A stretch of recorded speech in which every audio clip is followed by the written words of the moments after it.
today I'll be discussing Kabwe, Zambia, which is one of the most polluted places on Earth as a result of the long history of lead contamination.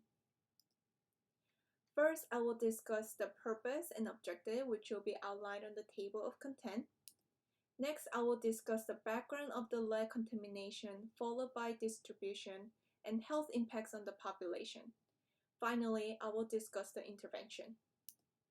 Just a little background. In 1902, lead, zinc, and vanadium deposits were discovered in Kabwe, then known as Broken Hill. Zambia was still a British colony. As early as 1916, there were reports that the mine's management lacked the technology and personnel to mitigate toxic lead fumes.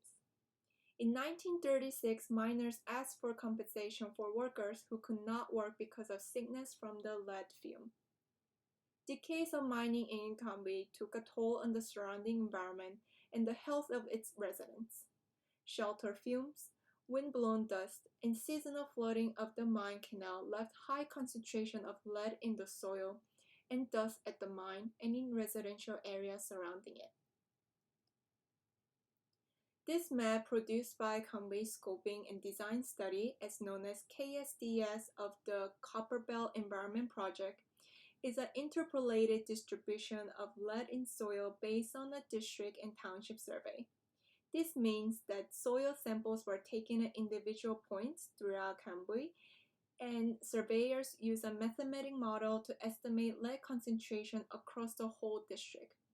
The United States Environmental Protection Agency (EPA) considers lead a hazard in children's play area at or above 400 mg over kilogram. From 2016 to 2017, a US-based geologist took soil sample at 8 Kabwe schools. The only school for which data is currently public is David Ramushu Combined School, which runs from preschool through grade 12 in Kansana, a township residents also referred to as mine, where the total lead was found to reach 1028.9 ppm, and soils on the soccer field had levels of over 6,000 ppm, 15 times more than the standard of 400 ppm. Given the extent of contamination in the township around the old mine site, children in those areas lack safe space to play. Small children have increased hand-to-mouth activity, which makes them particularly vulnerable to ingesting lead soil or dust when they play outside. Unregulated access to the former mine site further endangers children.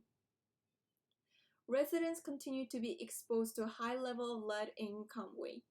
Lead can be found in soil in people's yard in the area around the former Kabwe mine, as well as dust outside and within homes.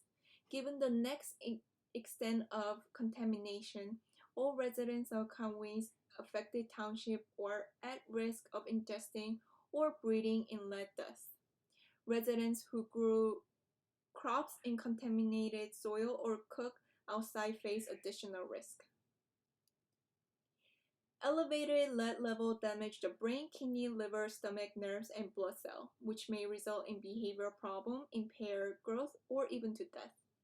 Children are especially at risk of lead poisoning because they often put their hands in their mouths or play on the ground, which increases their likelihood of ingesting or inhaling lead in dust and dirt, and because they absorb 4 to 5 times as much as lead as adults. The potential damage of lead poisoning in children is high because lead affects the development of their nerve and digestive system. This graph explains that in May to June 2012, researchers at University of Zambia and the Zambia Ministry of Health conducted blood lead testing of 246 children under the age of 7 at health centers in these following townships and found alarming levels. All children had blood lead levels greater than 5 mg over dl, suggesting that the need for continued monitoring and follow-up testing. 8 children were found to have blood lead levels over 150 mg over dl. This graph shows from 2003 to 2006 The CEP found medial soil lead concentration that exceeded safe level at or above 400 mg over kilogram in these following townships. The survey confirmed that contamination remained severe. Over one-third of Kabwe's population, Choa over 14,000 people, Kansara over 15,000 people, Makadanyama over 20,000 people, and Makunululu over 27 people live in 4 of the most affected townships. This line graph depicts the in-depth relationship between the estimated blood lead level and age. After peaking within the age of 12 to 23 months, blood lead level for children demonstrate a declining trend with age. This shows that blood lead level of those aged 18 years and 19 to 29 years were continuously connected. This map shows the simulated geographic distribution of lead level, separated for children, which is A, and adults, which is B. The blood lead levels greater than 45 mg over DL were found in the neighborhood of the mine waste dumping site. Blood lead level tended to decrease with distance. However, the blood lead level of children at the maximum exceeded 5 mg over DL throughout most area. Some interventions that government of Zambia should suggest is develop a program for sustainable, comprehensive lead testing and treatment in Kabwe.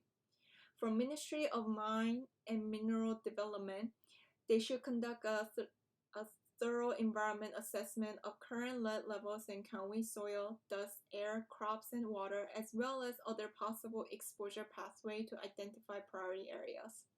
From Kabwe District Health Office, they need to ensure all children and adults in Kabwe are given access to free testing and appropriate free treatment for lead poisoning. Lead pollution is invisible, as lead contaminated soil appears no different from uncontaminated soil. Many of the health effects of lead also go unnoticed given the long-term harm to internal organs. It is important for Zambian government and public health profession to take full responsibility to clean up all the lead and organize policies to promote appropriate health services and offer affordable intervention program to prevent further health complications of lead contamination.